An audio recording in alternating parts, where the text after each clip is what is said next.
आपका हमारी वीडियो में स्वागत है। हमारी कहानियां रोज सुनने के लिए हमारे चैनल को सब्सक्राइब करें तथा बेल वाले आइकॉन को दबाएं। उम्मीद है आपको ये कहानी पसंद आएगी। काफी सालों पहले की बात है। एक गांव में किशन नाम का एक गरीब किसान रहता था। वह काफी मेहनत करता था, लेकिन फिर भी उसका गुजर बसर बड़ी मुश्किल से हो रहा था। वो गांव के एक जमींदार के खेत पर काम करके किसी तरह अपना घर चला रहा था। एक वक्त था जब किशन की हालत ऐसी नहीं थी। पहले किशन के भी खेत थे, लेकिन उसके पिता के बीमार होने के कारण उसे अपने सारे खेत बेचने पड़े। मजदूरी में मिलने वाले पैसों से पिता का इलाज कराना और घर का खर्च चलाना मुश्किल हो रहा था। उसका हर दिन इसी सोच में गुजर जाता कि कैसे घर की स्थिति को बेहतर किया जाए। एक दिन सुबह सुबह ऐसे ही सोचते सोचते वो जमींदार के खेत पर काम कर रहा था कि अचानक खुदाई करते करते उसकी कुदाल किसी धातु से टकराई और तेज आवाज हुई। किशन ने सोचा कि आखिर ऐसा क्या है, यहाँ जरा देखा जाए। उसने उस हिस्से को खोदना शुरू किया तो देखा एक बड़ा सा पतीला है। पतीला देखकर किशन दुखी हो गया, क्योंकि किशन ने सोचा कि पतीले की जगह अगर गहने या जेवरात होते तो उसके घर की हालत थोड़ी सुधर जाती। फिर किशन ने सोचा कि चलो अब खाना ही खा लेता हूँ। खाना खाने के लिए किशन ने अपने हाथ की कुदाल उस पतीले में ही फेंक दी और हाथ मुंह धोकर खाना खाने लगा।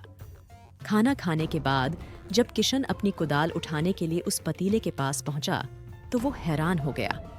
उस पतीले के अंदर एक नहीं बल्कि बहुत सारे कुदाल थे।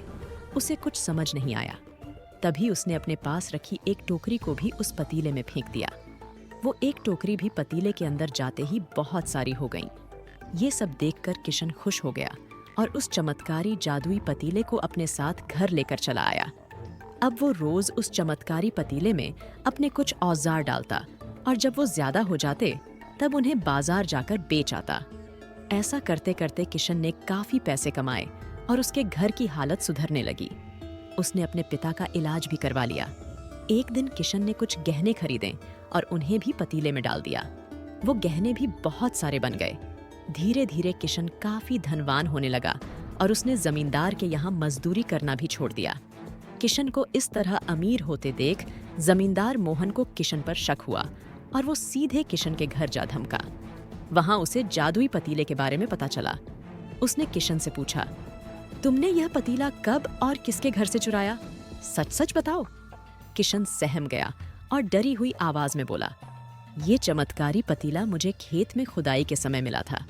मैंने किसी के घर चोरी नहीं की है। बस फिर क्या था? खेत में खुदाई की बात सुनते ही जमींदार बोला, यह पतीला जब मेरे खेत से मिला तो यह मेरा हुआ। किशन ने जादुई पतीला ना लेकर जाने की बहुत मिन्नतें की, लेकिन जमींदार मोहन ने उसकी एक नहीं सुनी और वो जबरदस्ती अपने साथ वो जादुई पतीला लेकर चला गया। जमींदार ने भी किशन की ही तरह उसमें अलग अलग सामान डालकर उन्हें बढ़ाना शुरू किया। एक दिन जमींदार ने अपने घर में मौजूद सारे गहने एक एक करके उस पतीले में डाल दिए और रातों रात वो और भी ज्यादा धनवान हो गया। यूं अचानक एकदम से जमींदार के इतने अधिक अमीर होने की खबर नगर के राजा तक भी पहुंच गई। पता लगाने पर राजा को भी जादुई पतीले की जानकारी मिली। राजा ने तुरंत अपने लोगों को भेजकर जमींदार के पास से वो चमत्कारी पतीला राजमहल मंगवा लिया। उस जादुई पतीले के राजमहल में पहुंचते ही राजा ने अपने आसपास मौजूद तमाम कीमती सामान उसमें डालना शुरू दिया।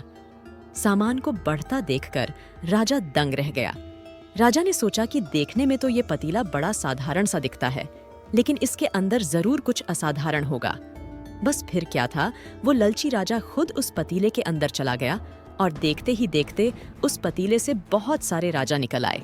अब पतीले से निकला हर राजा बोलने लगा, मैं इस नगर का असली राजा हूँ, तुम्हें तो इस जादुई पतीले ने बनाया है। ऐसा होते होते सारे राजा आपस में ही लड़ने लगे और उनकी इस भयानक लड़ाई में सभी राजा लड़कर मर गए। इस लड़ाई के दौरान वो जादुई पतीला भी टूट गया।